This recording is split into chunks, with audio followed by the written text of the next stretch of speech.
तो आज बच्चों हम रिवाइज करेंगे चैप्टर नंबर 4 आपका इन्वेंट्रीज़ का। ठीक है, तो सबसे पहली बात तो ये चैप्टर की वेटेज जो है लगभग आप मान के चलो 8 मार्क्स तक की है, अगर आता है तो, लेकिन श्योर नहीं है। तो ऐसा नहीं है कि आएगा ही आएगा, पर अगर आ गया तो 5 नंबर का भी छोटा क्वेश्चन आ सकता है, या थोड़ा सा बड़ा 8 नंबर का भी, या मैक्सिमम 10 नंबर तक का आ सकता है। ठीक है, अच्छा तो देखो, सबसे पहले हमने इन्वेंट्री की डेफिनेशन पढ़ी थी कि इन्वेंट्री क्या होता है।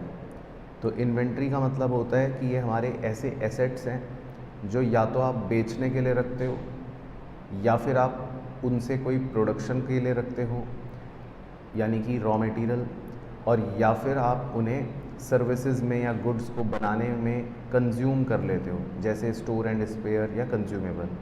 तो ये सब जो है हमारे लिए क्या हो गए, इन्वेंट्री हो गए। ठीक है, बाकी इन्वेंट्री मैंने आपको बताया था कि मैन्युफैक्चरिंग एंटिटीज़ जो होती हैं जिनका काम है सामान को बनाना, उनके लिए, मैन्युफैक्चरिंग एंटिटियों के लिए इन्वेंट्री रॉ मटेरियल भी हो सकता है, वर्क इन प्रोग्रेस भी हो सकता है, फिनिश्ड गुड्स भी हो सकता है, स्टोर एंड स्पेयर्स या पैकिंग मटेरियल, ये सब कंसिडर किए जाते हैं।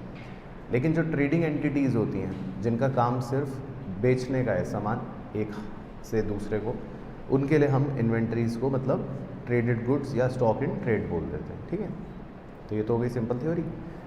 बाकी हमारा जो चैप्टर है उसमें हमारा काम मेनली तो है कि हमें इन्वेंट्री की वैल्यूएशन निकालनी है।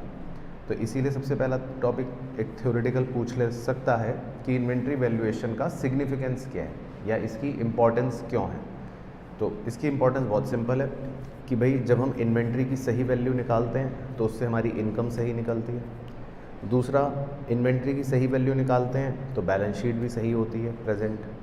तीसरा, इन्वेंट्री जो है वो लिक्विडिटी एनालिसिस में हेल्प करता है। तो मैंने आपको बताया था कि करंट रेशो निकालते थे हम, तो उसमें आप इन्वेंट्री को भी कंसिडर करते हो। और इसके अलावा स्टैट्यूटरी कंप्लायंस भी है, क्योंकि कंपनीज़ एक्ट का शेड्यूल 3 जो है उसमें आप देखते हो कि एक फॉर्मेट दे रखा है बैलेंस शीट का, उसमें हमको इन्वेंट्री शो भी करनी पड़ती है। तो मतलब इन्वेंट्री की सही वैल्यू निकालना ज़रूरी होता है। बाकी फिर मैंने आपको बताया था कि अगर हम क्लोजिंग इन्वेंट्री को ओवर वैल्यू कर देते हैं, यहाँ एक छोटा सा डेमो दिया था कि अगर आप अपने क्लोजिंग स्टॉक को ओवर वैल्यू कर दोगे तो उससे दो चीज़ें हो जाएंगी। एक तो आपकी जो इनकम है वो भी ओवर वैल्यू हो जाएगी, मतलब आपका जो प्रॉफिट है वो भी बढ़ जाएगा। तो यहाँ पर अगर आप देखो एक एरर करके दिखा रखा है कि अगर मैं क्लोजिंग स्टॉक को 2000 की बजाय 3000 लिख दूंगा तो फिर मेरा ग्रॉस प्रॉफिट जो है वो भी 6000 की बजाय 7000 आ जाएगा। और सेम वे बैलेंस शीट भी ओवर स्टेटेड हो जाएगी, बैलेंस शीट में भी क्लोजिंग स्टॉक 2000 की जगह 3000 हो जाएगा। तो जब हम अपने क्लोजिंग स्टॉक को ओवर वैल्यू करते हैं तो उससे हमारे प्रॉफिट भी ओवर वैल्यू हो जाते हैं, हमारा एसेट भी ओवर वैल्यू हो जाता है ना, एंड वाइस वर्सा, कम करेंगे तो कम हो जाएगा। तो हमने इसमें मतलब ये बात लिख ली थी। अच्छा, फिर आपको एक फॉर्मूला याद रखना है जो मैं मान रहा हूँ कि आपको याद होगा अब, COGS यानी कि कॉस्ट ऑफ गुड्स सोल्ड। ठीक है, तो opening stock plus net purchase plus direct expense minus closing stock. बाकी नेट परचेज का मतलब है परचेज माइनस परचेज रिटर्न, और डायरेक्ट एक्सपेंसेस में आपको बताए थे जैसे मैन्युफैक्चरिंग एक्सपेंस हो गए, फैक्ट्री एक्सपेंस हो गए, carriage inward, freight inward, wages, ये सब चीज़ें हो गई। ठीक है, दूसरा फार्मूला भी है COGS को निकालने का, वो है net sales minus gross profit. ये भी एक फार्मूला है जिससे हम निकाल सकते हैं, सेम आंसर आ जाता है। बाकी अगर ग्रॉस लॉस होगा तो फिर आप net sales plus gross loss कर दोगे तो भी आपका मतलब COGS आ जाएगा। तो इसको हमने एक डेमो से भी समझ लिया था कि आप अगर इसी एग्जांपल में देख लो, चाहे एक ट्रेडिंग अकाउंट बना हुआ है, तो अगर आप सेल्स माइनस ग्रॉस प्रॉफिट करोगे तो भी आपका COGS आ जाएगा। और अगर आप opening stock plus purchase plus direct expense minus closing stock करोगे तो भी आपका COGS आ जाएगा। तो दोनों से मतलब आप COGS निकाल सकते हो। बाकी COGS का हिंदी में मतलब ये होता है कि जो गुड्स हमने बेचे उनकी कॉस्ट क्या थी, यानी कि कॉस्ट ऑफ गुड्स सोल्ड, कि जो गुड्स आपने बेचे, जो डब्बे आपने बेचे, उनकी लागत क्या थी। ठीक है, तो ये इसका हिंदी का मतलब होता है। अच्छा जी, अब एक उसके बाद हमने मतलब ये COGS को समझ लिया था। फिर दो छोटे से मिनी टर्म्स हैं, कई बार कंफ्यूज करने के लिए आ जाते हैं, वो भी आपको बताए थे। एक तो होता है एडजस्टेड परचेज। एडजस्टेड परचेज का फॉर्मूला हो गया क्या, opening stock plus net purchases minus closing stock. तो इसमें डिफरेंस ये है कि इसमें डायरेक्ट एक्सपेंस नहीं है, तो इसका फॉर्मूला जो है और COGS का फॉर्मूला, उसमें यही अंतर है कि COGS के फॉर्मूले में opening stock plus net purchase plus direct expense है, लेकिन एडजस्टेड परचेज में डायरेक्ट एक्सपेंस नहीं है। तो क्लियर है फॉर्मूले का डिफरेंस, देख लो एडजस्टेड परचेज। ओके, बाकी दूसरा एक और टर्म था cost of goods available for sale, ये भी एक स्पेशल टर्म है। इसका फॉर्मूला होता है opening stock plus net purchase, बस दैट्स इट। तो ना इसमें डायरेक्ट एक्सपेंस है ना इसमें क्लोजिंग स्टॉक है, तो खाली इतने हिस्से को cost of goods available for sale बोल देंगे। चलो फिर इसके बाद देखो, ये कॉन्सेप्ट छोटा सा था कि अगर हम वही इन्वेंट्री को ओवर वैल्यू या अंडर वैल्यू करते हैं तो उसका इफ़ेक्ट क्या पड़ेगा। तो अब उसको समझा तो दिया था, तो अब आपको समझने का टाइम तो अब है नहीं, तो अब तो सीधा मुद्दे की बात देखो। तो मुद्दे की बात ये है कि अगर आप क्लोजिंग स्टॉक को ओवर वैल्यू करते हो तो उसके दो इफ़ेक्ट्स याद रखने हैं, उससे प्रॉफिट बढ़ जाएंगे और COGS कम हो जाएगा। अगर आप क्लोजिंग स्टॉक का अंडर वैल्यूएशन कर दोगे तो प्रॉफिट कम हो जाएंगे और COGS बढ़ जाएगा। बाकी इसको याद रखने के लिए एक सिंपल ट्रिक ऐसे याद रख सकते हो कि प्रॉफिट का और COGS का इन्वर्स रिलेशन है। तो जिस में प्रॉफिट बढ़ेगा उसमें COGS कम होगा, जिस में प्रॉफिट कम होगा COGS बढ़ जाएगा।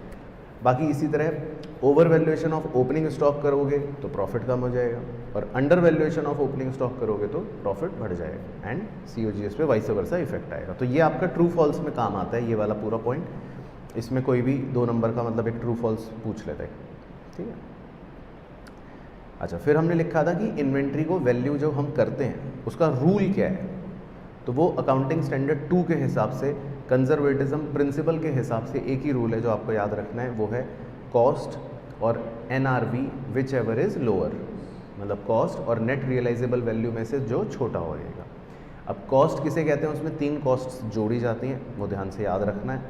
एक होती है कॉस्ट ऑफ परचेज, मतलब कि मान लो आपने 100 रुपये का डब्बा खरीदा तो कॉस्ट ऑफ परचेज। बाकी कॉस्ट ऑफ परचेज में आपने अगर कोई टैक्सेस पे करें वो भी इसमें जुड़ जाएंगे। फिर उसके बाद दूसरा होता है कॉस्ट ऑफ कन्वर्जन, कि मान लो उस डब्बे पर आपने 50 रुपये लेबर को दिए कि भाई इसका शेप बदल दो, तो अगर आपने कोई डायरेक्ट लेबर का या डायरेक्ट एक्सपेंस खर्च करा डब्बे पर तो उसको बोलते हैं कॉस्ट ऑफ कन्वर्जन, तो वो भी इसमें जोड़ दो, 50 रुपये वो भी जुड़ गए। फिर उसके बाद तीसरा होता है अदर कॉस्ट। अदर कॉस्ट में कोई भी कॉस्ट आ सकती है, वो जनरली होती है कि लेट से कि आप अपने डब्बे को स्टोर से निकाल के बिल्कुल जो लोकेशन है, प्रेजेंट लोकेशन है इन्वेंट्री की, वहाँ तक लेकर आए, तो उसमें लेट से आपके 20 रुपये और लग गए, किसी भी बात के लग गए, उससे मुझे मतलब नहीं है। तो पॉइंट ये है कि जब तक इन्वेंट्री बिल्कुल रेडी ना हो जाए तब तक उस इन्वेंट्री पर आपने जो भी खर्चा करा है, खरीदने से लेकर लेबर से लेकर अदर तक, वो सारे आप जोड़ लो। तो इन सबको जब हम जोड़ लेंगे तो हमारी कॉस्ट बन जाएगी 170। तो ये मतलब हो गया कॉस्ट। नेट रियलाइजेबल वैल्यू का मतलब होता है कि आप कितने का बेच सकते हो सामान। तो इसका बहुत ही छोटा फॉर्मूला था, expected selling price minus expected cost of completion. मतलब एक सिंपल से एग्जांपल से दोबारा समझ लेते हैं कि अगर आपको लग रहा है कि मेरा डब्बा 200 रुपये का बिकेगा तो ये है एक्सपेक्टेड सेलिंग प्राइस, लेकिन आपको पता है कि 10 रुपये इसमें मुझे शायद कमीशन के भी देने पड़ेंगे, तो ये भी आपको पता है खर्चा हो जाएगा। तो 200 रुपये में से 10 रुपये कमीशन के दे दोगे तो कितना बच गया, 190। तो हम कह देते हैं नेट रियलाइजेबल वैल्यू है 190। तो ये हमारी एक्सपेक्टेशन पर चलता है, ये ध्यान रखना है, ये रियलिटी नहीं है, ये हमें सिर्फ लग रहा होता है। तो नेट रियलाइजेबल वैल्यू जो है वो एक्सपेक्टेड होती है।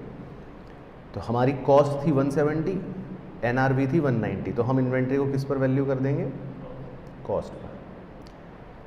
फिर उसके बाद हमने जो मेन लिखा था वो था इन्वेंट्री का वैल्यूएशन टेक्निक। तो हालांकि ये फ्लो चार्ट आपके लिए अभी कम रेलिवेंट है, लेकिन फिर भी जैसे इसमें 2 तरह की इन्वेंट्रियाँ होती हैं, एक होती है जो इंटरचेंजेबल नहीं है और एक होती है जो इंटरचेंजेबल है। इसका भी मैंने एग्जांपल दिया था। इंटरचेंजेबल नहीं है का मतलब है जैसे रोल्स रॉयस कंपनी वो गाड़ियाँ बना रही है, तो वो हर कस्टमर की अलग गाड़ी बनाती है, सचिन तेंदुलकर की अलग, अमिताभ बच्चन की अलग। लेकिन आप कोलगेट खरीदने जाते हो या साबुन खरीदने जाते हो, तो साबुन जो है वो सबका सेम ही बनता है। लक्स का साबुन जो होगा वो पूरे देश में सेम होगा, कोलगेट का जो पैकेट है वो पूरे देश में सेम होगा, तो वो इन्वेंट्री इंटरचेंजेबल होती है। तो जब रोल्स रॉयस वाली कहानी की हम बात करते हैं, मतलब इन्वेंट्री इज़ नॉट इंटरचेंजेबल, तो एक स्पेसिफिक आइडेंटिफिकेशन मेथड लगता है। ये एक थ्योरेटिकल मेथड है कि जिसकी गाड़ी को बनाने में जितना खर्चा आया वो उसकी कॉस्ट हो गई। तो अमिताभ बच्चन की गाड़ी बनी 5 करोड़ में तो वो उसकी कॉस्ट हो गई, क्रिस्टियानो रोनाल्डो की गाड़ी बनी 7 करोड़ में तो वो उसकी कॉस्ट हो गई। ठीक है, बाकी तो ये तो बेकार है। आपके मुद्दे के लिए मेथड जो है वो ये हैं 5, इनको घोट के पी के जाना है आपको। पहला है फीफो, दूसरा है लीफो, तीसरा है एवरेज प्राइस, चौथा है वेटेड एवरेज और पांचवा है एडजस्टेड सेलिंग प्राइस मेथड या रिटेल इन्वेंट्री मेथड। शुरू के 4 को हिस्टोरिकल कॉस्ट मेथड कहते हैं क्योंकि इसमें हमें कॉस्ट पता होती है, लेकिन आखिरी वाले में हमें कॉस्ट नहीं पता होती, उसमें हमें सेलिंग प्राइस पता होती है, इसीलिए उस आखिरी वाले को एडजस्टेड सेलिंग प्राइस मेथड कहते हैं। तो ये 5 मेथड जो है ये आपको मेनली पता होने चाहिए। चलो, तो इनके बारे में 1 बाय 1 बता देता हूँ आपको कि किस मेथड में क्या है। तो पहले फीफो, लीफो, सिंपल एवरेज या वेटेड एवरेज जो है, इनका एक कॉन्सेप्ट रिवाइज़ करवा देता हूँ और इस एग्जाम्पल से ही रिवाइज़ करवा देता हूँ जो हमने पहले कर रखा है। तो देखिए जी, हमने 1 जनवरी को 2 डब्बे खरीदे 10 रुपये के, फिर 3 जनवरी को 3 डब्बे खरीदे 12 रुपये के, 5 जनवरी को 4 डब्बे खरीदे 14 रुपये के, 9 जनवरी को 1 डब्बा खरीदा 11 रुपये का। ठीक है, तो मैंने नीचे ड्राइंग भी बना रखी है कि किन किन डेट्स पर हमने कितने डब्बे खरीदे और कितने रुपए के रेट से खरीदे। ठीक है, अब 10 जनवरी को लेट से हमने 3 डब्बे बेच दिए, सेल कर दिए। तो फीफो मेथड के हिसाब से पहले, फीफो का मतलब है फर्स्ट इन फर्स्ट आउट, तो जब हम 3 डब्बे बेचेंगे फीफो मेथड के हिसाब से, तो कौन से 3 डब्बे बेचेंगे? 1 जनवरी वाले दोनों और एक 3 जनवरी वाला, ये बेच देंगे। तो क्लियर है कहानी। तो आपके जो बच गए डब्बे, जो भी बच गए, उनकी वैल्यू को जोड़ लोगे तो क्लोजिंग स्टॉक का आंसर आ जाएगा। तो फीफो मेथड तो यही है कि फर्स्ट इन फर्स्ट आउट, है ना। तो फीफो मेथड में आपने अगर आप वैल्यू निकालोगे भी तो 12 + 12 + 14 + 14 + 14 + 14 + 11, तो कितना आ जाएगा आंसर? 91। तो क्लियर है भाइयों। दूसरा मेथड होता है लीफो मेथड। लीफो मेथड में स्टोरी होती है लास्ट इन फर्स्ट आउट, तो जो डब्बे आपने सबसे आखिरी में खरीदे होंगे वो बेच दोगे। तो उसका मतलब है आप 9 जनवरी वाला और 2 डब्बे 5 जनवरी वाले बेच दोगे। तो इसका मतलब इस बार अगर आप देखोगे आपके पास अनसोल्ड स्टॉक क्या बच गया, तो जो शुरू से लेकर यहाँ तक के ये डब्बे हैं, अगर आप इनको जोड़ लोगे 10 + 10 + 12 + 12 + 12 + 14 + 14, तो कितना आ जाएगा? 84। तो लीफो मेथड के हिसाब से आपका क्लोजिंग स्टॉक आ जाएगा 84। तो क्लियर हो गया LIFO, last in first out. अच्छा, एक मेथड होता है सिंपल एवरेज मेथड। अब सिंपल एवरेज मेथड ये कहता है कि भाई देखो, जब हम अलग अलग रेट्स के डब्बे खरीदते हैं, एक डब्बे का रेट कितना था? 10, है ना। दूसरे डब्बों का रेट कितना था? 12। तीसरे डब्बों का रेट कितना था? 14। और चौथे डब्बों का रेट कितना था? 11। तो ये मेथड कहता है कि आपने अगर अलग अलग प्रकार के डब्बे खरीदें तो आप पहले उनके प्राइजेस का एवरेज निकाल लो। तो 10 + 12 + 14 + 11 का एवरेज निकालोगे डिवाइड बाय 4, तो आ जाएगा 11.7। समझ गए? तो इसको नाम ही इसलिए एवरेज प्राइस दिया है कि भाई आपको जो अलग अलग प्राइजेस हैं उनका एवरेज निकालना है। तो एवरेज प्राइस आ गया 11.7। और अब जितने भी डब्बे आपके अनसोल्ड बचे हैं, यानी कि जैसे हमारे एग्जांपल में 7 डब्बे अनसोल्ड हैं, तो हम उन 7 डब्बों की वैल्यू सीधा निकाल लेंगे एवरेज प्राइस के हिसाब से, वो आ जाएगा 82.25। तो ये मेथड हो गया एवरेज प्राइस। सेलिंग प्राइस का तो कोई रोल ही नहीं, क्योंकि हम किसकी वैल्यू निकाल रहे हैं? अनसोल्ड स्टॉक की। अब जो डब्बा आपने सेल कर दिया, अब वो चाहे 500 रुपये का बेचा हो, चाहे 500 करोड़ का बेचा हो, चाहे फ्री में दे दिया हो, उससे हमारी सेहत पे कोई फ़र्क नहीं पड़ेगा। क्लियर हो रहा है पॉइंट? क्योंकि जो डब्बे हम बेच रहे हैं उससे तो मुझे कोई मतलब ही नहीं। हमारा मतलब तो किन से होता है? कि जो डब्बे नहीं बिके, क्योंकि हम तो इस चैप्टर में क्या निकाल रहे हैं, इन्वेंट्री की वैल्यू, क्लोजिंग स्टॉक की वैल्यू, अनसोल्ड स्टॉक की वैल्यू। तो जो डब्बे आप बेच चुके उनसे मुझे कोई मतलब ही नहीं है, मुझे मतलब है कि हमारे पास जो 7 डब्बे बचे हैं उनकी क्या वैल्यू है। तो क्लियर हो गया? तो समझ आया जी युवराज भाई? अच्छा, लेकिन चौथा मेथड जो होता है वेटेड एवरेज मेथड, वो वेट्स को भी कंसिडर करता है, इसीलिए उसका नाम है वेटेड एवरेज। अब आपने 10 रुपये वाले कितने डब्बे खरीदे थे बताओ? 2। 12 रुपये वाले कितने डब्बे खरीदे थे? 3। 14 रुपये वाले कितने डब्बे खरीदे थे? 4। और 11 रुपये वाले कितने डब्बे खरीदे थे? 1। तो इसका मतलब इनकी क्वांटिटीज़ अलग अलग हैं, तो अब हम इनकी क्वांटिटीज़ को भी कंसिडर करेंगे, वेट्स को भी कंसिडर करेंगे, तो वो मेथड वेटेड एवरेज मेथड बन जाता है। तो वेटेड एवरेज कैसे निकालते हैं, अभी बचपन में पढ़ रखा है आपने, वेट्स को मल्टीप्लाई कर देंगे, तो 10 × 2 + 12 × 3 + 14 × 4 + 11 × 1 डिवाइडेड बाय टोटल वेट्स 2 + 3 + 4 + 1। तो इस बार वेटेड एवरेज प्राइस आ गया 12.3। तो इसका मतलब अब हम 12.3 के हिसाब से अगर अपना क्लोजिंग स्टॉक निकालेंगे तो 7 डब्बों की वैल्यू आ जाएगी 86.1। तो ये मेथड हो गया वेटेड एवरेज मेथड। तो आपको कॉन्सेप्ट पकड़ना है बस। तो फीफो का मतलब होता है कि जो डब्बा पहले खरीदा था वो पहले बेच दिया। लीफो का मतलब होता है जो डब्बा आखिरी में खरीदा था वो पहले बेच दिया। एवरेज प्राइस का मतलब होता है कि 4 तरह के जो प्राइसेस थे उनका एवरेज ले लो, तो 10 + 12 + 14 + 11 डिवाइड बाय 4। लेकिन वेटेड एवरेज में हम वेट्स को भी कंसिडर करते हैं, तो 10 × 2, 12 × 3, 14 × 4 + 11 × 1 डिवाइडेड बाय टोटल वेट्स, तो वेटेड एवरेज प्राइस आ गया। तो क्लियर हो गया? समझ आ गया कौन सा? ठीक है, तो बाकी अभी क्वेश्चन जब पहुँचेंगे ना तब करवाऊँगा आपसे, तब देखेंगे। अब इसको घोट के पी जाना एडजस्टेड सेलिंग प्राइस मेथड को। इसमें बहुत ज़्यादा अब दिमाग लगाने की ज़रूरत नहीं है। अब तो मेरा मानना है कि आपको किसी भी चीज़ में अब दिमाग नहीं लगाना चाहिए कि ये क्यों हो रहा है, क्योंकि वो क्यों का समय जा चुका है। अब आपको तो बस ये पकड़ना है क्या हो रहा है, मतलब आपको प्रोसेस याद होना चाहिए, ठीक है? क्यों हो रहा है उसकी कहानी बेकार है। तो अब तो आप सीधा ये देखो कि इस मेथड के स्टेप्स क्या हैं, ठीक है? तो देखो, वो ध्यान से देख लो। सबसे पहले लिखना है आपको ऊपर सेल्स, ये गिवन होगा, ठीक है? तो इसकी टेंशन नहीं। फिर उसमें आपको ऐड करना है क्लोजिंग स्टॉक, जो आपको सेलिंग प्राइस पर ही दे रखा होगा, ये भी गिवन होगा, तो इसकी भी आपको टेंशन नहीं है। बस दोनों को जोड़कर लिखना है। तो दोनों को जोड़कर जब आप लिखोगे तो उसको इंग्लिश में कहते हैं selling price of goods available for sale, ठीक है? दोनों को जोड़कर लिखना है।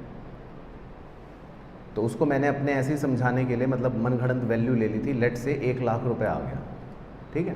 तो यहाँ तक तो कर लोगे, यहाँ तक तो कोई दिक्कत नहीं है। दोनों चीज़ें गिवन है, दोनों को जोड़ना है। फिर उसके बाद 2 चीज़ें माइनस करनी है। ओपनिंग स्टॉक माइनस करना है, ये भी आपको गिवन होगा, नहीं गिवन होगा तो छोड़ देना।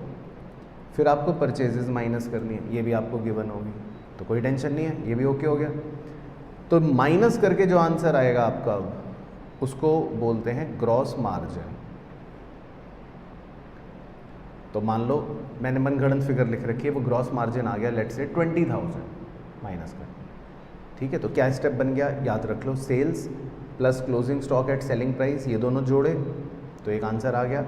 फिर माइनस करा ओपनिंग स्टॉक, माइनस करा परचेज, तो आ गया ग्रॉस मार्जिन। बस हम यहाँ तक पहुँच गए, ठीक है? अब आपको ग्रॉस मार्जिन की परसेंटेज निकालनी है, ये स्टेप क्रूशल है। तो ग्रॉस मार्जिन की परसेंटेज कैसे निकालोगे आप? जो आपका बी ग्रॉस मार्जिन आंसर आया था 20,000, उसे न्यूमरेटर में लिखो। जो ऊपर आपका आंसर था ए 1 लाख, उसे डिनोमिनेटर में लिखो और इनटू 100 कर दो। तो जैसे हमारी मनगढ़ंत फिगर्स में अगर आप 20,000 को न्यूमरेटर में रखते हो, 1 लाख रुपए को डिनोमिनेटर में रखते हो और इनटू 100 करते हो, तो कितने परसेंट आ जाएगा? निकालो। 20,000 डिवाइडेड बाय 1 लाख इंटू 100, 20% आ जाएगा। तो ये निकालना मतलब आपने एक तरह से 95% क्वेश्चन सॉल्व कर लिया। तो यहाँ तक पहुँच गए, 20% निकाल लिया। बस अब आपको फाइनल आंसर जो निकालना होता है वो बेसिकली इस क्लोजिंग स्टॉक की कॉस्ट निकालनी है। ठीक है, इस क्लोजिंग स्टॉक की कॉस्ट निकालनी है। तो मैं ऐसे ही एज्यूम कर रहा हूँ, मान लो इस क्लोजिंग स्टॉक की ये वैल्यू 40,000 दे रखी थी, लेट से कितनी दे रखी थी, 40,000। तो आपको बस अब इस 40,000 में 20% जो आपने मार्जिन निकाला, ग्रॉस मार्जिन, ये माइनस करना है। तो एक बार कैलकुलेटर पे ऐसे टाइप करो, 40,000 माइनस 20%, दबाओ, 40,000 माइनस 20% कितना आ गया, 32 आ गया ना। तो बस वो आपका आंसर हो जाएगा। तो ये आपका क्लोजिंग स्टॉक एट कॉस्ट निकल जाएगी। तो फाइनली आपको बेसिकली क्लोजिंग स्टॉक जो सेलिंग प्राइस गिवन है ना, जैसे हमारे एग्जांपल में लेट से 40,000 मान रहा हूँ, तो बस उसमें से आपको 20% माइनस करना है। तो 20% आपने माइनस कर दिया तो आपका क्लोजिंग स्टॉक की कॉस्ट आ जाएगी, जो हमारे एग्जांपल में है 32,000। तो देखो क्या स्टेप बने, वेरी सिंपल। सबसे पहले लिख रहे हैं सेल्स, वो दे रखा होगा, plus closing stock at selling price, वो दे रखा होगा। दोनों को जोड़ लिया तो आ गया ए। फिर माइनस करनी है दो चीज़ें, क्लोजिंग स्टॉक वो दे रखा होगा, माइनस करना है परचेज, वो दे रखा होगा। तो क्या आंसर आ गया, ग्रॉस मार्जिन। फिर आपको निकालनी है परसेंटेज, ये ध्यान रखना, ये स्टेप क्रूशल है। तो परसेंटेज कैसे निकालोगे, बी अपॉन ए इंटू 100। तो मान लो वो आ गया 20%। बस फिर आप अपने क्लोजिंग स्टॉक में से 20% माइनस कर देना तो आपका आंसर आ जाएगा। तो क्लियर हो गया। तो बहुत छोटा स्टेप है इसमें, तो 5 नंबर का क्वेश्चन आता है इसका अगर आएगा तो ठीक है, क्लियर हो गया। चलो जी, चलो अब आगे बढ़ते हैं। अब एक थ्योरी क्वेश्चन रट के जाना है घर से, या फर्रा बना के ले जाना, कि दो तरह के इन्वेंट्री को रिकॉर्ड करने के सिस्टम होते हैं। एक होता है पीरियोडिक इन्वेंट्री सिस्टम और एक होता है perpetual inventory system. Periodic inventory system में बेसिकली हम फिजिकल काउंटिंग करते हैं। ये थोड़ा सा पुराने ज़माने का मेथड है, हालांकि अभी भी होता है, ऐसा नहीं कि पुराने ज़माने का, लेकिन इसके अपने प्रोस एंड कॉन्स हैं। तो इसमें हम हर टाइम पीरियड के बाद फिजिकली डब्बे काउंट करते हैं। फिजिकली मतलब इन्वेंट्री काउंट करते हैं कि कितनी है। तो ये लेकिन थोड़ा लेबोरियस मेथड है ना, कि भाई फैक्ट्री में जाओ, डब्बे गिनो, कोई आपको भेज दे, जाओ मारुति कंपनी जाओ, गिन के आओ कितनी गाड़ियाँ हैं, तो बोर हो जाओगे। हालांकि ये करना पड़ता है, स्टॉक टेकिंग बोलते हैं इसको, सीए की ट्रेनिंग में आपको ये करना भी पड़ेगा, है ना, क्योंकि फिजिकल वेरिफिकेशन भी ज़रूरी है, नहीं तो पता चला कंपनी झूठ बोल दे। भाई कंपनी कहते हैं कि गोदाम में 5 गाड़ियाँ खड़ी हैं, तो सीए कैसे मान लेगा, तो आपको गिनना भी पड़ेगा। तो फिजिकल काउंटिंग भी करनी ही तो पड़ेगी ही। अच्छा, लेकिन दूसरा सिस्टम होता है परपेचुअल इन्वेंट्री सिस्टम। उसमें क्या होता है कि रोज़ ही कंप्यूटर में, सॉफ्टवेयर में हम मतलब मेंटेन करते रहते हैं कितना डेटा है। उसमें रिसिप्ट्स, इशू और बैलेंस, ये 3 वर्ड्स हैं, लेकिन इसका मतलब ये है, रिसिप्ट्स का मतलब है कि आपने मान लो कितने डब्बे खरीदे या कितने डब्बे आपके पास आए। तो लेट से आपने 5 डब्बे खरीदे। इशू का मतलब है कि आपने कितने डब्बे बेच दिए, यानी कि आपने मान लो 2 डब्बे बेच दिए। तो अगर आप 2 डब्बे बेच दोगे 5 में से, तो कितने बच गए, वो सॉरी 6 डब्बे खरीदे थे, 2 डब्बे बेच दिए, तो कितने बच गए, 4 बच गए, है ना। तो बैलेंस का मतलब है एक तरह से क्लोजिंग स्टॉक। तो इसमें ये हम रोज़ का रोज़ हिसाब बनाकर रखते हैं, इसमें ये चीज़ डेली चलती है। तो ये परपेचुअल सिस्टम हो गया, ठीक है। तो आपको थ्योरी के लिए इनका डिफरेंस घर से याद करके जाना है, तो वो तो मैं दिखा देता हूँ कि भाई क्या है डिफरेंस। बाकी इनके हम डिटेल मीनिंग की ज़रूरत अब नहीं है, लेकिन आप ये डिफरेंस याद रखना। बाकी दोनों में बातें सिंपल हैं कि इसमें फिजिकल वेरिफिकेशन होता है, उसमें हम बुक्स में रिकॉर्ड करते रहते हैं। इसमें सेकंड और थर्ड पॉइंट ज़रूर रट लेना, अब समझ आए या ना आए, रट के ज़रूर जाना घर से। सेकंड और थर्ड पॉइंट में ये है कि इस सिस्टम में, मतलब ये फिजिकल वेरिफिकेशन वाले सिस्टम में, जो भी हमारी बैलेंसिंग फिगर होती है या जो भी हमारे गुड्स लॉस्ट होते हैं, वो COGS का पार्ट बन जाते हैं। लेकिन दूसरे वाले सिस्टम में, परपेचुअल वाले सिस्टम में, जो भी हमारी रेसिडुअल वैल्यू होती है या जो भी हमारे गुड्स लॉस्ट होते हैं, वो क्लोजिंग स्टॉक का पार्ट बन जाते हैं। तो ये आपको याद रखना है, डिफरेंस है ना।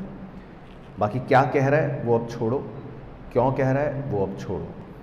बाकी ये मेथड जो है सिंपल है, लेस एक्सपेंसिव है। वो मेथड थोड़ा कॉस्टलियर है क्योंकि उसमें आपको डेली डेटा मेंटेन करना है, डेली कंप्यूटर सॉफ्टवेयर मतलब पे अपलोडिंग करनी है।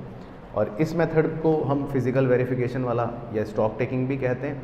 और वो जो है वो थोड़ा सा मतलब बिजनेस ऑपरेशंस को अफेक्ट नहीं करता क्योंकि उसमें कोई फिजिकल काउंटिंग नहीं करनी होती। बस तो ये मतलब होता है, ठीक है ना। बाकी मैंने आपको समझाया था कि क्या मतलब है, लेकिन अब समझने का समय गया। अच्छा, फिर इसके बाद दो स्पेशल कॉन्सेप्ट्स हैं, ये अच्छे से पता होने चाहिए क्योंकि बच्चों की ज़्यादातर जान यहाँ से सूखना शुरू होती है क्योंकि अब आपको यहाँ से मतलब दिमाग वाले क्वेश्चंस करने पड़ते हैं या दिमाग वाला कॉन्सेप्ट लगाना शुरू होना पड़ता है। तो उसके दो स्पेशल कॉन्सेप्ट हैं, पहले तो वो समझा देता हूँ, वो याद रखना अच्छे से, ठीक है। देखो, ये एक कहानी है। कहानी बेसिकली है goods sent to customer on approval basis. तो पहले कहानी याद दिलवा देता हूँ क्या होता है। इस कहानी में बेसिकली हम अपने गुड्स किसी कस्टमर को भेजते हैं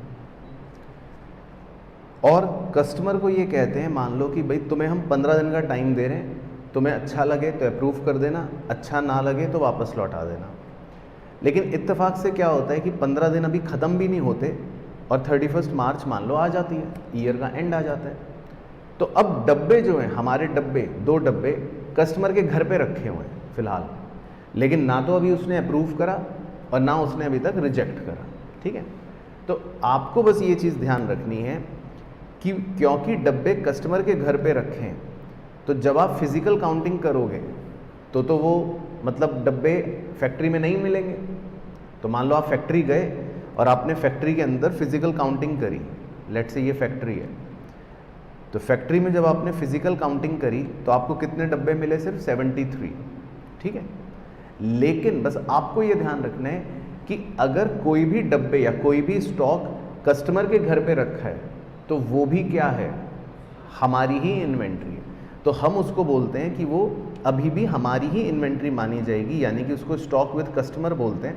तो ये मेन कॉन्सेप्ट आपको सिखाया था कि उन 2 डब्बों को भी हम अपना ही क्लोजिंग स्टॉक कंसिडर करते हैं, तो उन दोनों डब्बों की भी कॉस्ट जो है वो हमारी ही इन्वेंट्री का पार्ट बनेगी।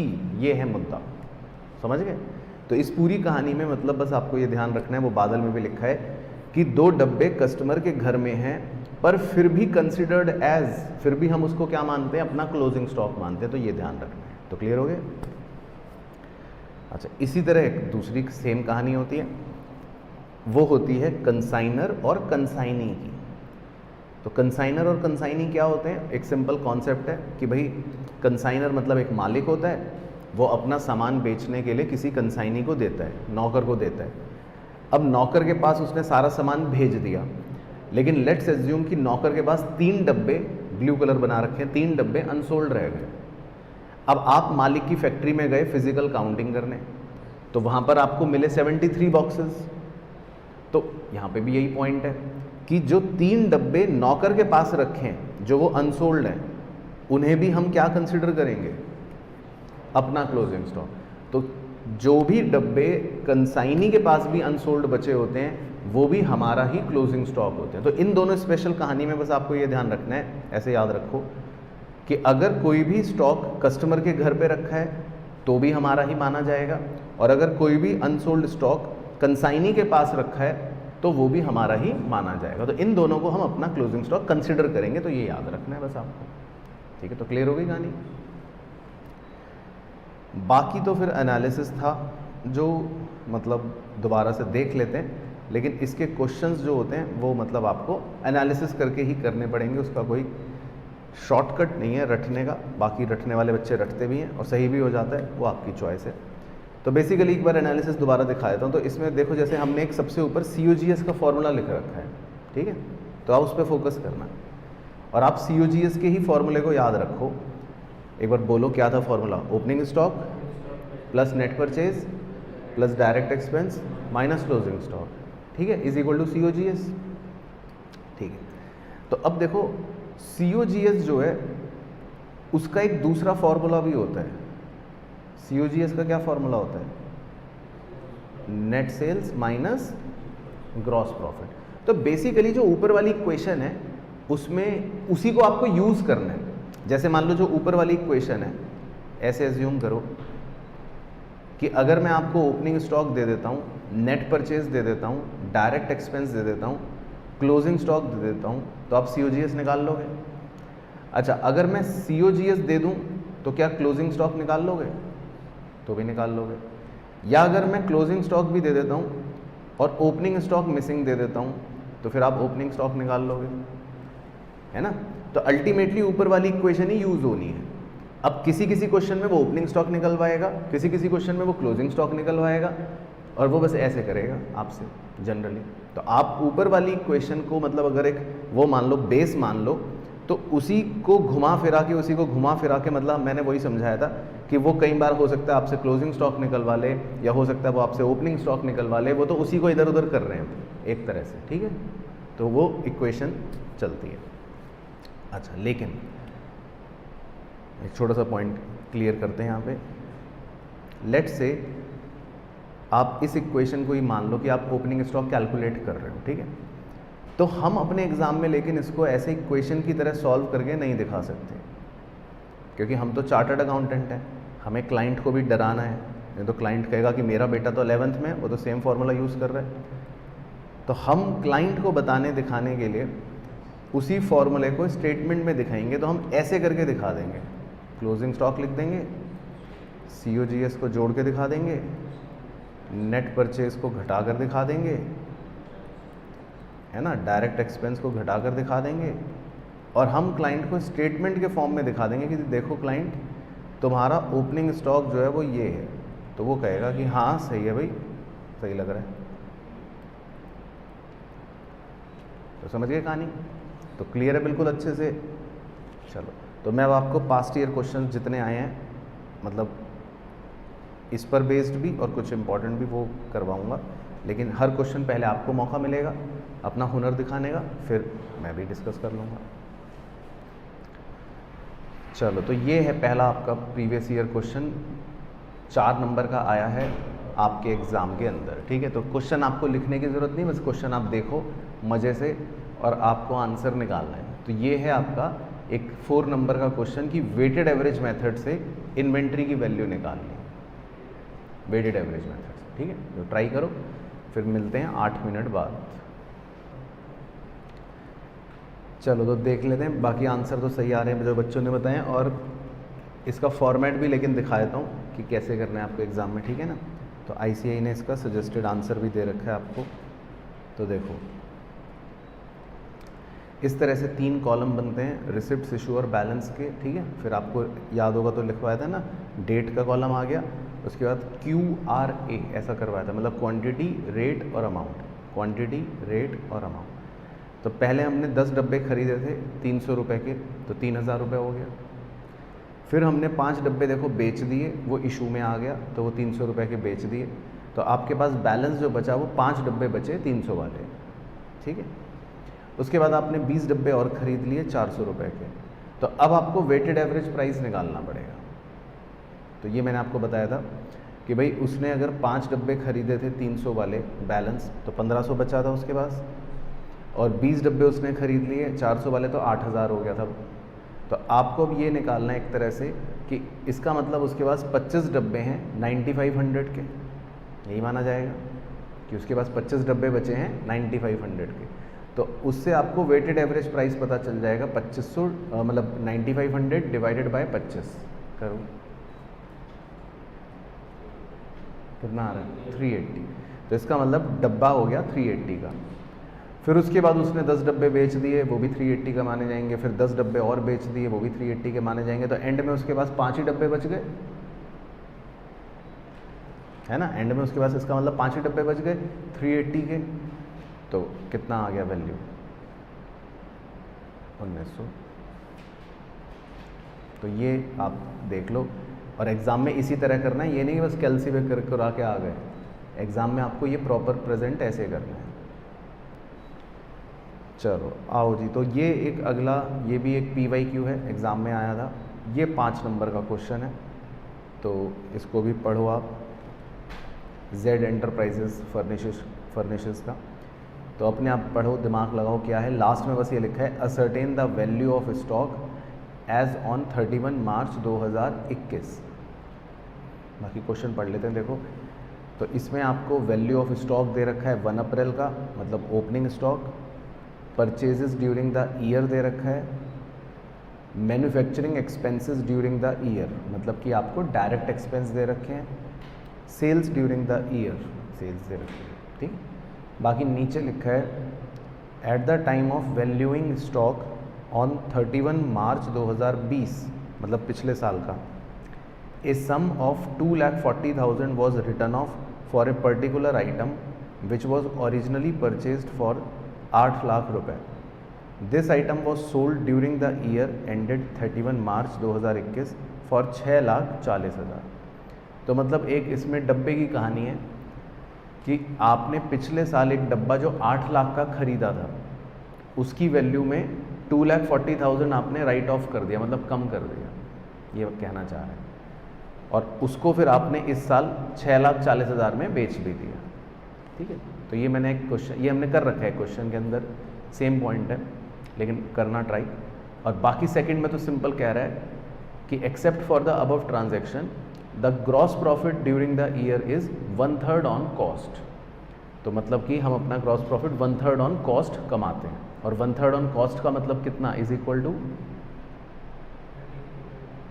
हाँ नहीं 33.33 तो ऑन कॉस्ट है, लेकिन शॉर्टकट क्या सिखा रखा है, 1/3 of cost is equal to 25% of sale, यानी 1/4 ऑफ सेल, बिल्कुल सही।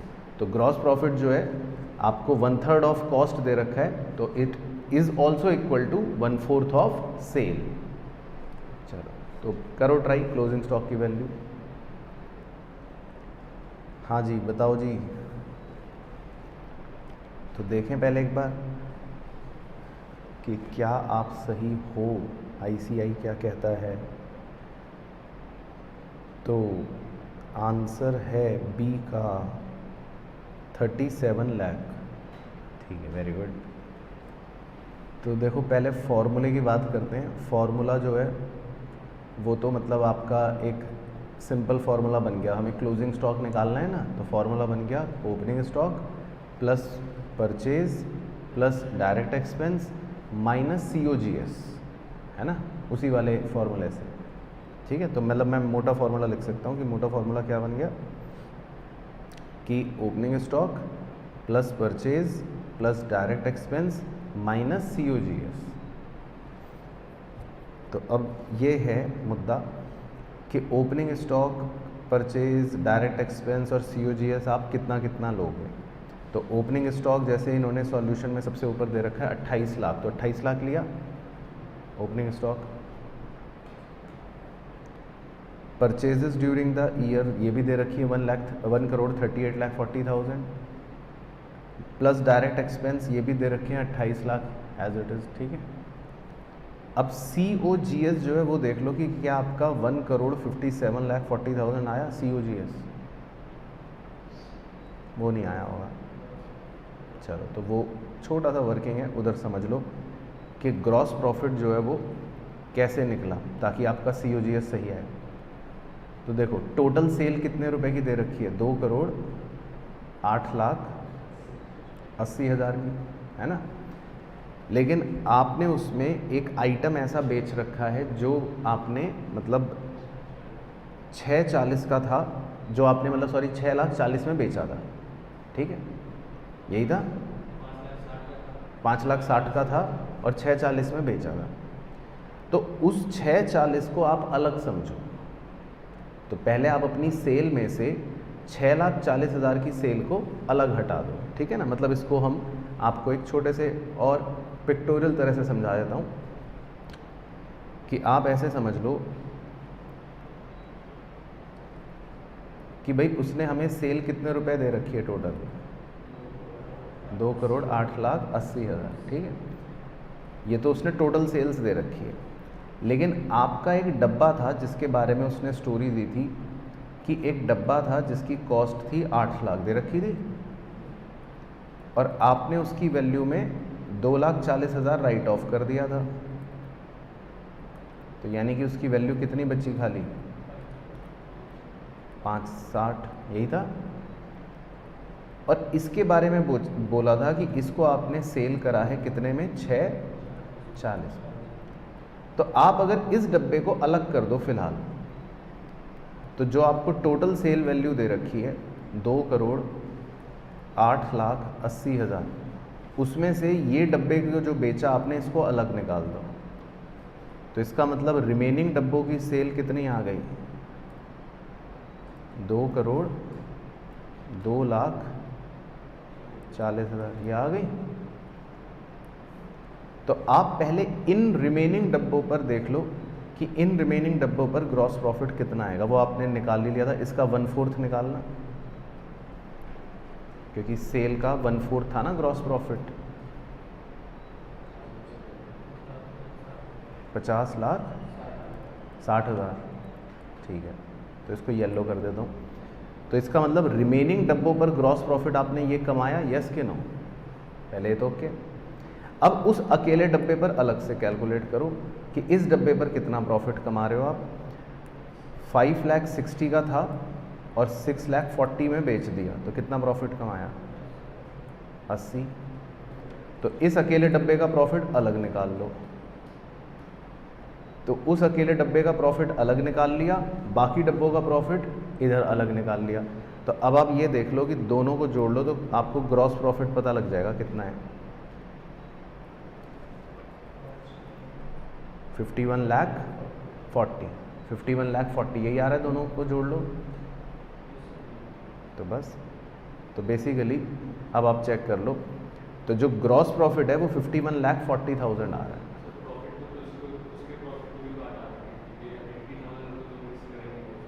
हाँ तो हट गया ना, तो टोटल प्रॉफिट हट गया, 80 भी हट गया और 5,40,000 भी हट गया। तो दोनों प्रॉफिट हट गए। ये देखो, अगर आप ऊपर देखोगे सेल में से उसने ग्रॉस प्रॉफिट लेस कर रखा है ना, ऊपर वाले शेड्यूल में देखना।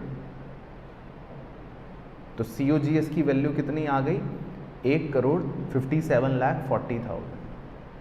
तो मतलब आपका स्टेटमेंट जो है फाइनल आंसर वो ये है, opening stock 28 lakh plus purchase 1,38,40,000 plus direct expense 28 lakh minus COGS, और COGS कितना, 1,57,40,000। बस। तो आपको COGS सही निकालना था और उसके लिए आपको ग्रॉस प्रॉफिट सही निकालना था। और ग्रॉस प्रॉफिट मैंने आपको बताया कि रिमेनिंग डब्बों का अलग निकाल लो और एक डब्बे का अलग निकाल लो।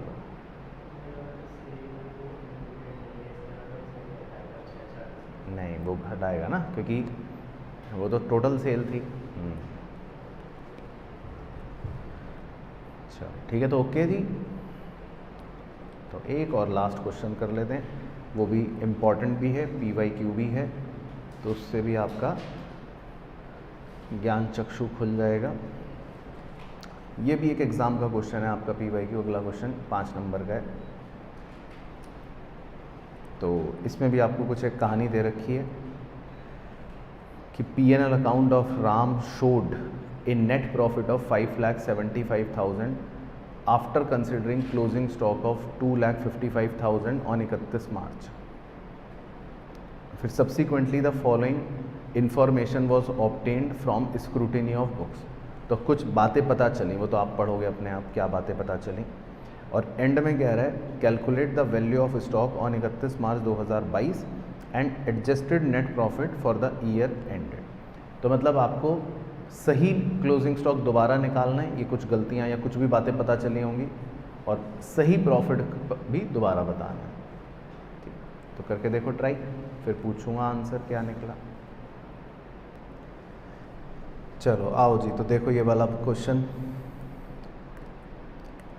तो इसमें दे रखा है P&L account of Ram showed A net profit of 575 after considering the closing stock of 255। ठीक है, तो आप अपने समझने के लिए ऐसा मान लो कि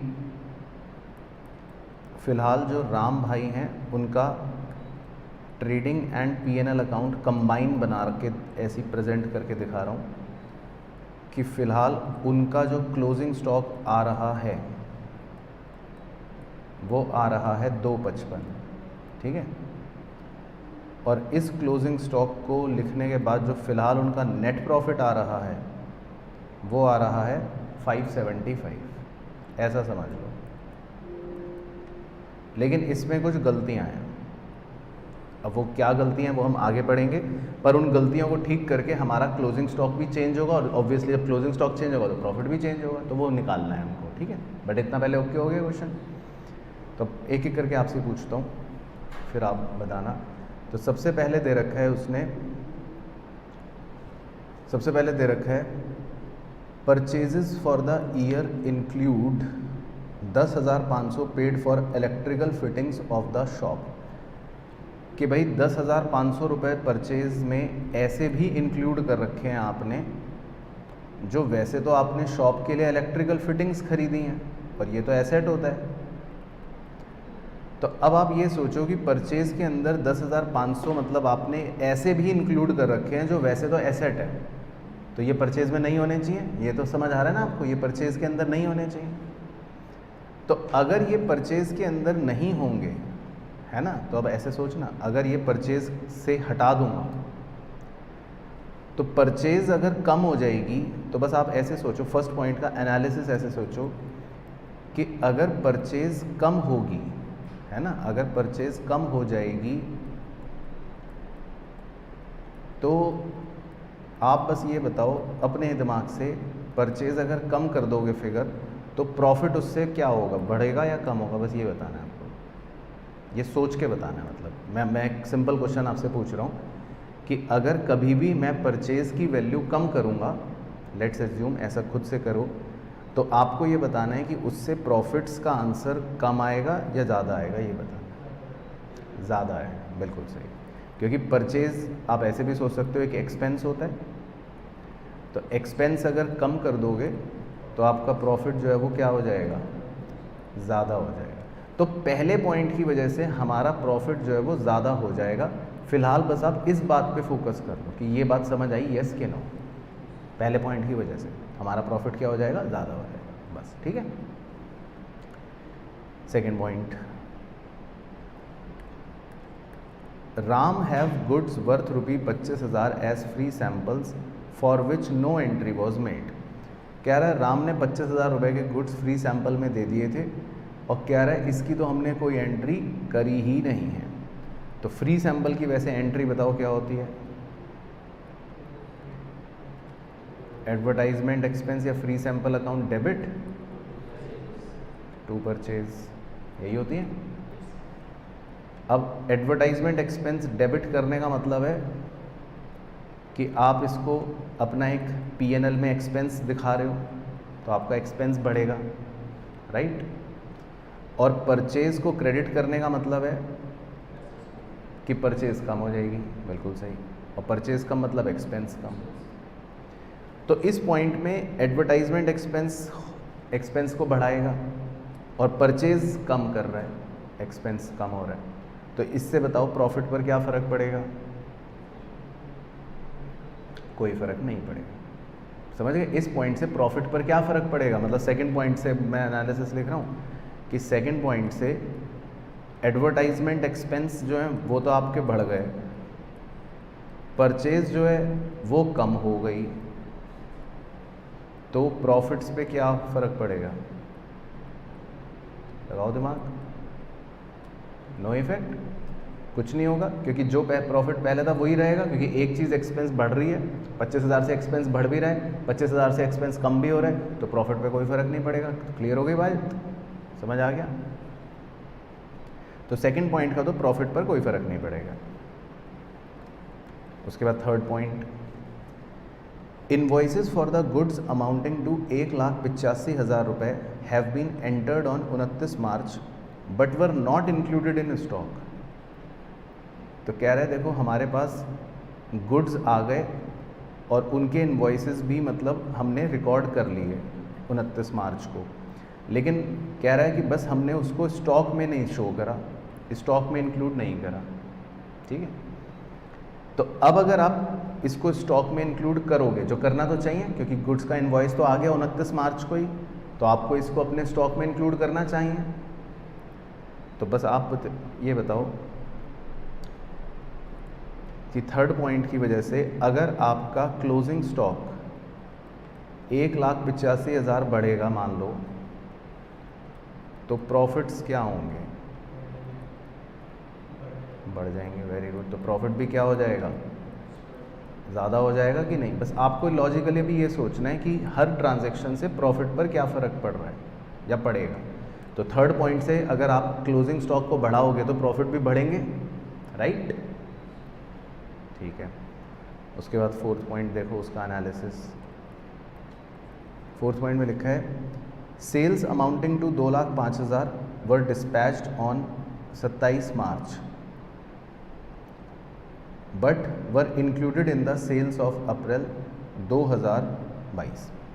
तो कह रहे हैं हमने वैसे सेल तो कर दी और गुड्स मतलब गुड्स 27 मार्च को डिस्पैच भी कर दिए, लेकिन सेल हमने गलती से अप्रैल के महीने में इंक्लूड कर रखी है, तो गलती होगी। तो सेल तो आपको इंक्लूड करनी पड़ेगी मार्च में ही।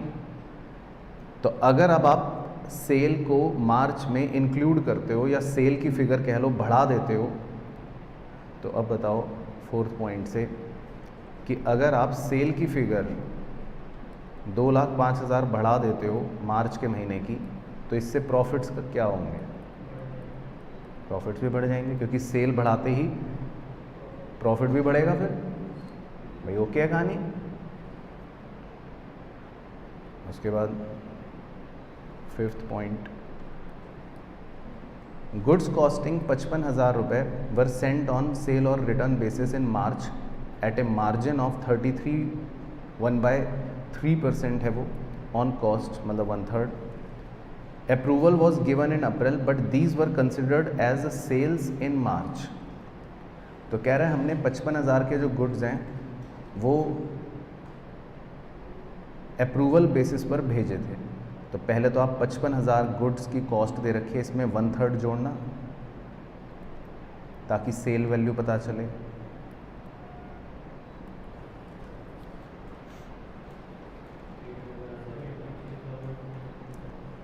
ठीक है, मतलब कितने आ रही है? 73,333 अप्रॉक्स। ठीक है, तो आपने अपने कस्टमर को ये गुड्स भेजे होंगे 73,333 के, लेकिन वो अभी भी लिखा है कि अप्रूव नहीं हुए थे। अप्रूवल हमें कब मिला? अप्रैल के महीने में। तो मतलब मार्च में तो अप्रूव नहीं हुए। और हमने देखो क्या गलती कर रखी है, आगे गलती पढ़ो, ब्लू कलर कर रहा हूँ। कह रहा but these were considered as sales in March 2022। तो इसका मतलब हमने मार्च में इसको फालतू में सेल्स मान लिया। ये सेल्स तो नहीं है मार्च की, क्योंकि अप्रूवल कब मिला है कस्टमर से? अप्रैल में। तो इसको हम अपने मार्च में सेल नहीं मान सकते, तो हम इसको अपनी मार्च की सेल नहीं मानेंगे। तो अगर आप 73,333 को सेल नहीं मानोगे, मतलब मैं ऐसे लिख देता हूँ कि आप अगर सेल को कम करोगे 73,333 से, अगर आप सेल कम करोगे तो बताओ प्रॉफिट क्या होंगे? प्रॉफिट कम हो जाएगा फिर 73,333 से, है ना? प्रॉफिट क्या हो जाएगा? कम हो जाएगा 73,333 से, क्योंकि आप सेल कम करोगे तो सेल के कम करते ही प्रॉफिट भी कम होगा, आंसर कम हो जाएगा। लेकिन ये आपको मैंने एक पॉइंट स्पेशल कॉन्सेप्ट में सिखाया था कि अगर गुड्स कस्टमर के पास हैं, यानी कि ये अभी अप्रूव नहीं हुए, ये स्टॉक अभी कस्टमर के पास था 55,000 का, तो हमें उसे क्या कंसिडर करना पड़ता है? अपना ही क्लोजिंग स्टॉक कंसिडर करना पड़ता है। तो अगर आप इसे अपना क्लोजिंग स्टॉक कंसिडर करोगे तो इसकी वजह से प्रॉफिट क्या हो जाएंगे? बढ़ जाएंगे, क्योंकि हमारा क्लोजिंग स्टॉक अगर बढ़ गया तो फिर हमारा प्रॉफिट क्या हो जाएगा? बढ़ जाएगा। तो मतलब फिफ्थ पॉइंट के दो इफ़ेक्ट्स हैं बेसिकली, कि सेल कम हो जाएगी तो इसलिए प्रॉफिट कम हो गया, लेकिन क्लोजिंग स्टॉक बढ़ जाएगा तो प्रॉफिट बढ़ गया। अमाउंट अलग अलग है हालांकि। तो इतनी कहानी क्लियर हुई। तो अब अगर मैं इतनी कहानी से पहले अब आपको ये निकाल के ही दिखा दूँ कि प्रॉफिट पर क्या क्या फ़र्क पड़ा, तो आप कैलकुलेटर निकाल लो, मैं ओरली आपके साथ सॉल्व कर लूँगा। तो हमारा प्रॉफिट पहले कितना आ रहा था? 575 आ रहा था, है ना? तो अब देखो पॉइंट वाइज पॉइंट कर रहा हूँ। तो पहले पॉइंट में आपने लिखा कि प्रॉफिट बढ़ जाएगा, तो पहले पॉइंट में कितना अमाउंट था 10,500, तो आप कैलसी पे प्लस कर दो, कर दिया। अच्छा दूसरे पॉइंट में तो नो इफेक्ट है तो कोई नहीं। तीसरे पॉइंट में आपने लिखा था कि प्रॉफिट और बढ़ जाएगा, तो प्लस 185 और कर दो, कर दिया। फिर चौथे पॉइंट में आपने लिखा था कि प्रॉफिट और बढ़ जाएगा 2,05,000, वो भी प्लस कर दो, कर दिया। पांचवें पॉइंट में आपने लिखा था कि 7,333 से प्रॉफिट कम हो जाएगा, तो 7,333 प्रॉफिट माइनस कर दो, कैलसी पे कर दिया। और फिर लिखा था कि 55,000 से प्रॉफिट ज़्यादा भी हो जाएगा, तो 55,000 से प्रॉफिट को बढ़ा भी दो। और अब देखो कि नया रिवाइज्ड एडजस्टेड प्रॉफिट कितना आ रहा है, 957,167 आ रहा है। इसका मतलब तो हम ये कह सकते हैं कि अब जो इसका रिवाइज्ड प्रॉफिट आएगा वो इसका मतलब यही आना चाहिए, यही आना चाहिए।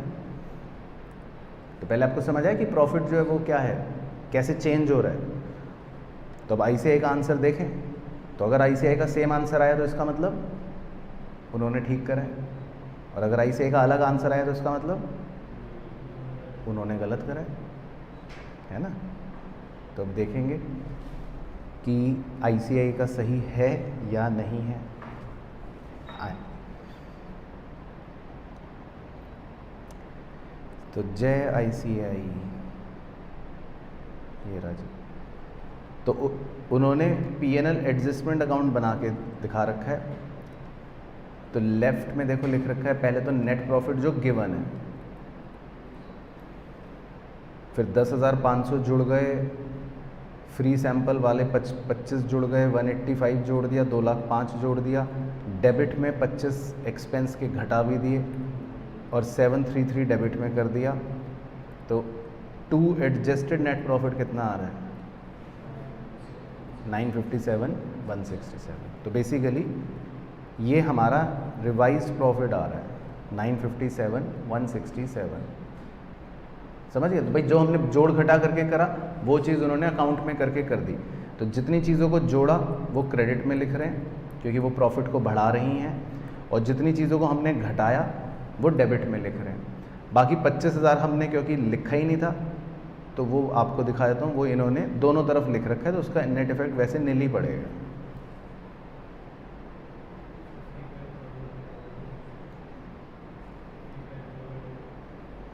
$55 ये रहा ना दोस्त, ठीक है।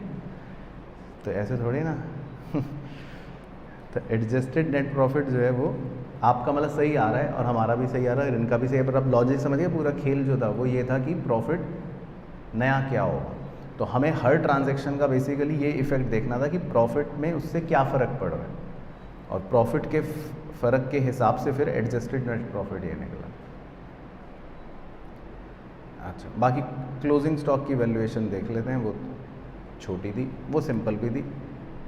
तो हमें स्टॉक तो कितना दे रखा था 255 का, बस। तो हमें दो चीज़ें और इसमें स्टॉक में कंसिडर करनी थी, क्योंकि दो ही पॉइंट्स थे जो स्टॉक से रिलेटेड थे।